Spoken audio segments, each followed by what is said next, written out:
లోపల ఉంటే పర్వాలేదు, ఆయన అడ్డంగా ఉంటుంది. బ్యాక్ బ్యాక్ వెళ్ళాడు వచ్చి వెనకాల వచ్చి ఇంకా వెళ్ళిపోరా ఇల్లు చేయి.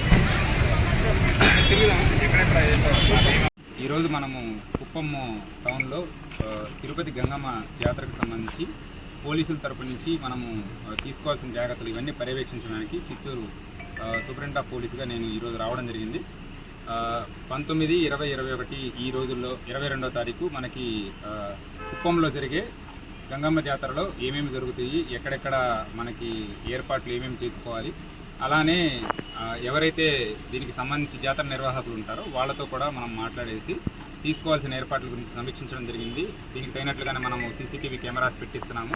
అలానే ఎక్కడైతే అవసరమో డబుల్ బ్యారికేడింగ్ వేయించడం జరుగుతుంది. సో దానికి సంబంధించిన ఇన్స్ట్రక్షన్స్ కూడా వాళ్ళందరికీ ఇవ్వడం జరిగింది. అలానే మళ్ళీ మా పోలీస్ వైపు నుంచి కూడా బందోబస్తు స్కీమ్ వేసుకోవడం జరిగింది. దానికి తగిన ఏర్పాట్లు మొత్తం చేస్తున్నాము.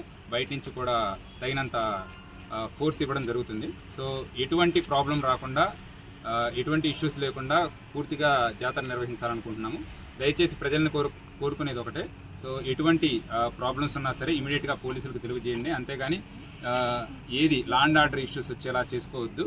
ప్రస్తుతం మోడల్ కోడ్ ఆఫ్ కాండక్ట్ అమలులో ఉంది. దానికి తగినట్లుగానే మనము అన్ని ఏర్పాట్లు చేస్తున్నాము. ఎటువంటి స్టేజ్ పర్మిషన్స్ కానీ, ఫైర్ క్రాకర్స్ కానీ ఇవి ఉపయోగించొద్దని చెప్తున్నాము.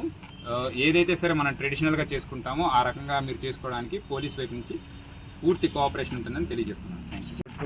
చాలా వరకు అది దాని గురించి మీరు ఎలాంటి దానికి టోకెన్ సిస్టమ్ అనేది మనం పెట్టుకుంటున్నాము. ఎవరైతే ఉంటుందో అంటే టోకెన్ మనం ఇస్తాము, వాళ్ళ చేతిలో మాత్రమే కత్తి ఉంటుంది. సో దానికి తగినట్లుగానే మనము వాళ్ళతో మన మెన్ డిప్లాయ్ చేసుకుని వాళ్ళతో మనము కంప్లీట్గా ఫాలోఅప్ చేసుకుంటూ ఉంటాము.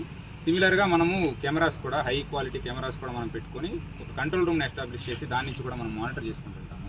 సో ఒకవేళ ఎవరైనా మిస్యూజ్ చేస్తారని మాకేమన్నా ముందర ఇన్ఫర్మేషన్ తెలిసినా, ఎవరైనా మిస్యూజ్ చేసినా వాళ్ళ మీద చట్ట ప్రకారం కఠిన చర్యలు ఖచ్చితంగా తీసుకుంటాం. సార్ ఇంకో విషయం అంటే కత్తిలు వచ్చేసి చాలా వరకు లాంగ్ లెంత్లు పెట్టుకుంటారు. అది కాకుండా దానికన్నా సైజ్ ఏదైనా తక్కువ, అది ఒకసారి నిర్వాహకులతో మాట్లాడేసి సో ఎంతవరకు ఉంటాయి అవి మళ్ళీ సమీక్షించి దాని గురించి వివరాలు మళ్ళీ తెలియజేస్తారు. సార్ అదేవిధంగా అమ్మవారి అంటే అగ్నిగుండం అయిన తర్వాత ఆ ప్లేస్లో వచ్చేసి దుకాణాలు చాలా వరకు పెట్టుకుంటారు సార్. ఈసారి అలాంటివి అక్కడ పెట్టుకోడానికి దుకాణాలని వీటిని ప్రస్తుతం అలౌ చేయట్లేదు. సో వాళ్ళతో కూడా మనం మాట్లాడేసి ఏ రోజైతే మరీ ఎక్కువ రద్దీ ఉంటుందో ఆ సమయంలో క్లోజ్ చేసుకోమని చెప్తాం.